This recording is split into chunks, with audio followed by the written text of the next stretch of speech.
How you experience the season depends on perspective, and how you experience the specific changes depends on your preparation. A change in season and time does not have to be negative. Some people don't like change. And in some cases, that's appropriate because you're wired for stability, and you need people like that. You need people, for example, in certain kinds of institutions who they're not open to a lot of change, and that's good because the thing they're managing needs to be stable. You can't have somebody who just wants to change it every bit. It's like, no, let's not spend money on that. We could, but and they're very slow to do it. And you may not like them too much, but guess what? You're still in business. You still got a house. The recession came and you didn't lose your stuff. Why? Because you had somebody who didn't like to change. So there's value in that. But change is inevitable.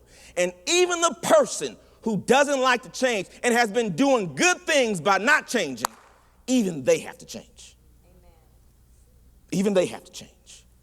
Change, particularly ones we don't initiate, expose how well we're prepared for the change. Changes will call you out. Hey, some of us are basketball fans who are watching the NBA finals. This is what they say about the finals. It's all about adjustments.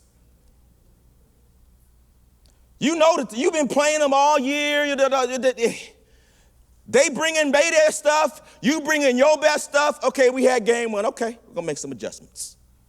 We're going to put this, you on the bench, we're going to start you. You've been starting, we're going to put you on the bench. Okay, so I don't want you to focus on passing. I want you to just shoot it. Just shoot the ball. I know you've been trying to make sure all your people get involved. We ain't got time for that. Shoot it. We need some points. Go for it. Dunk it. Shoot that.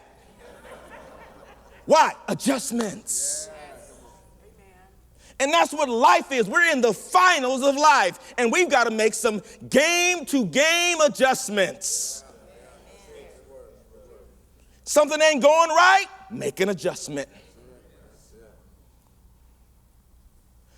And we talked about this before. Sometimes we want our spouse to change, but sometimes let them do what they're going to do. You make the adjustment. Make an adjustment in a way that works for you, that doesn't involve them.